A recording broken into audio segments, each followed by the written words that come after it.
안녕하세요. 수아입니다. 이번 시간은 구도자가 보통 사람과 다른 점은 무엇입니까? 이 내용은 김태영 선생의 선도 체험기에서 가져왔습니다. 한 수련자가 질문을 드립니다. 선생님, 구도자가 보통 사람과 다른 점은 무엇일까요? 선생이 답변하십니다.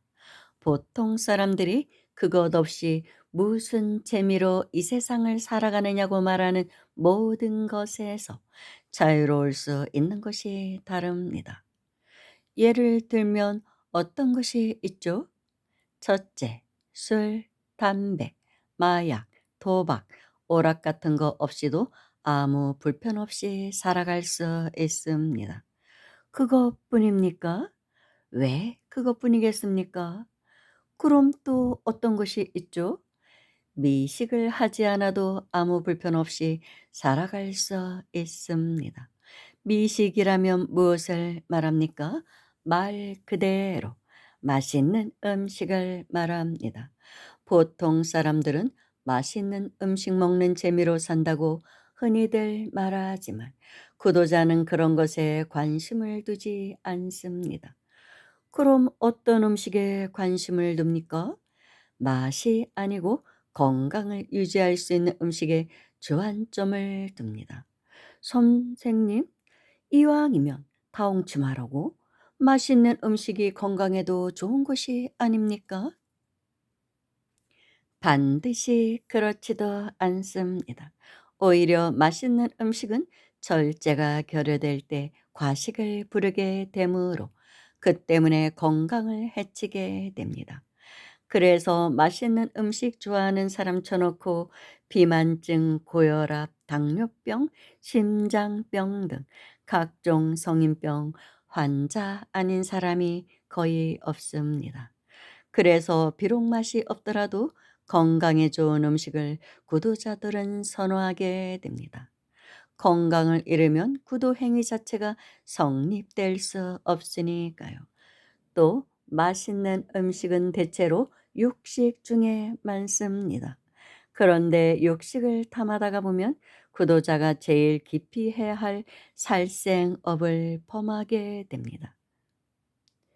그럼요. 그다음에 또 구도자와 보통 사람들이 다른 점에는 무엇이 있습니까?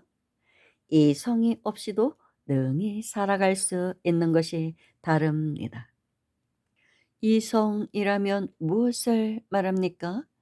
이성이란 남자에게는 여자, 여자에게는 남자를 말합니다.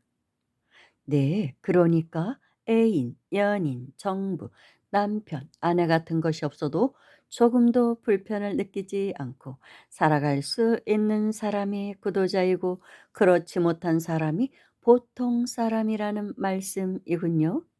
그렇습니다. 그러니까 일체의 이성이 없어도 유유자적할 수 있는 사람이 구도자이고 그렇지 못한 사람이 보통 사람, 즉 중생입니다. 사랑하는 사람과 결혼 못하는 것을 비관하여 살인을 감행하거나 자살을 하는 사람들은 구도자의 눈에는 어리석기 짝이 없는 철부지로만 보입니다. 그것뿐입니까? 아닙니다. 또 있습니다. 그게 뭡니까? 중생들은 부귀영화를 소중히 여기지만 구도자는 이런 것을 뜬구름으로 압니다. 구도자는 친구도 종교도 진목단체 같은 것에 의존하지 않아도 조금도 허전한 생각을 가지는 일이 없습니다. 특히 1년 내내 바쁘고 분주한 나날을 보내다가 연말 때가 되면 갑자기 인생의 허무감에 휩싸여 동창회나 친목단체를 찾아다니면서 그 허물을 달래려고 하는 일도 하지 않습니다. 더구나 구도자는 서울법대 출신과 같은 엘리트 의식에 젖어 우쭐하는 사람들을 속물이라고 고웃음을 칩니다. 그것뿐입니까? 아닙니다. 또 있습니다. 아내도 가정도 자식도 부모도 형제도 친척도 이웃도 있으면 있는 대로 없으면 없는 대로 부족함 없이 살아갈 수 있습니다. 그렇다면 구도자는 무슨 재미로 이 세상을 살아갑니까? 일체의 소유를 버리는 재미로 살아갑니다. 아니, 그렇다면 중생들이 구하는 것을 도리어 버리는 재미로 살아간다는 말씀입니까? 그렇습니다. 그렇게 하면 무슨 재미가 있습니까? 있고 말고요.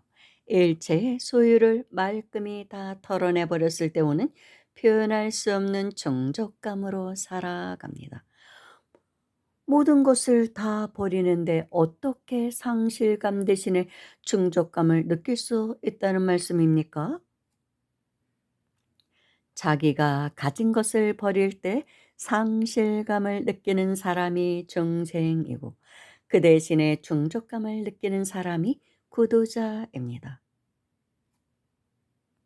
선생님, 일체를 다 털어버릴 때 상실감 대신에 오히려 충족감을 느끼게 하는 것은 무엇 때문입니까? 모든 것을 버리는 사람만이 모든 것을 소유할 수 있기 때문입니다. 그 모든 것이란 무엇입니까? 일체이기도 하고 전체이기도 합니다. 다시 말해서 허공이기도 하고 삼라만상이기도 합니다. 공이자 색입니다. 하나이자 전체입니다. 없는 것이기도 하고 있는 것이기도 합니다. 그게 도대체 무엇입니까? 그것을 일컬어 진리라고도 합니다. 진리는 어디에 있습니까? 진리는 우리들 각자의 내부에 있습니다. 내부가 어딥니까? 우리의 마음속입니다. 그럼 그 진리는 우리의 마음속에서 무엇을 합니까? 거짓 나를 감시합니다. 무엇을 통해서 거짓 나를 감시합니까? 참나를 통해서 거짓 나를 감시합니다. 그럼 참나와 거짓나는 어떤 관계에 있습니까? 참나는 우리들 각자에게 들어와 진리를 구현하는 진리의 대행자이며 하느님의 대리인입니다. 그럼 우리에게 참나가 들어와 있다는 것을 어떻게 알 수 있습니까? 우리에게 조금이라도 나보다 남을 위하는 마음이 있다면 그것은 참나가 작용하고 있다는 증거입니다. 그래서 예수님은 하나님은 곧 사랑이라고 한 것입니다. 하나님이 사랑이고 사랑이 곧 진리로 진입하게 하는 사다리입니다. 그래서 행복론을 쓴 존 힐러는 사랑은 모든 것을 이긴다고 했습니다.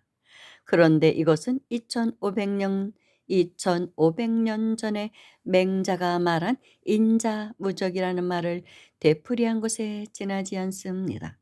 어진 사람만이 이타행을 할 수 있기 때문입니다. 그럼 구도자란 한마디로 무엇하는 사람입니까? 구도자는 글자 그대로 도를 구하는 사람입니다. 도를 위해서는 세속적인 소위 행복이라는 것을 기꺼이 버릴 수 있는 사람입니다. 그리하여 디오게네스처럼 비록 술통 속에서 살아도 남부러울 것이 하나도 없는 사람을 말합니다. 도가 무엇입니까? 도가 바로 하늘이고 하나님이고 진리이고 니르바나 브라흐만이고 부르샤이고 무국이고 태극이고 하늘이고 도입니다. 도를 실천하는 존재가 바로 참나이고 아트마입니다.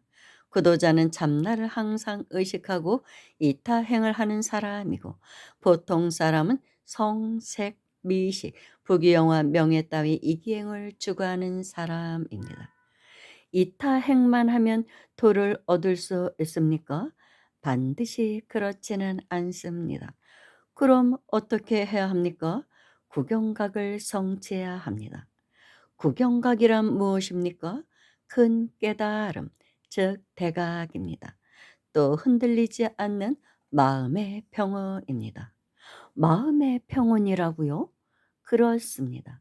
부동심과 평상심, 평상심, 즉 마음의 평온을 성취하는 겁니다. 구경각이란 진리를 궁극적으로 깨닫는 것이 아닙니까? 그 말이 바로 그 말입니다. 선생님, 무슨 말씀인지 이해를 할 수가 없는데요. 구경각을 얻은 사람이 아니고는 궁극적으로 마음의 평온을 얻을 수 없습니다. 마음의 평온이 그렇게도 중요합니까?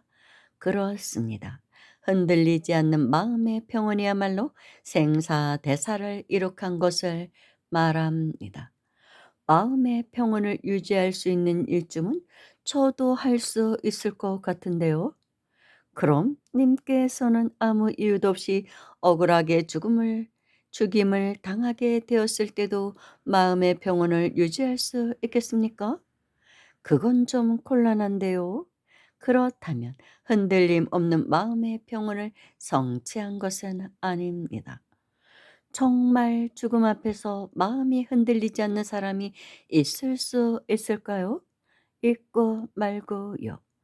예수님, 이차돈 안중근 같은 사람입니다. 죽음 앞에 의연할 수 있는 비결은 무엇입니까? 죽음을 초월하는 것입니다. 죽음을 초월한다는 것은 무엇을 말합니까?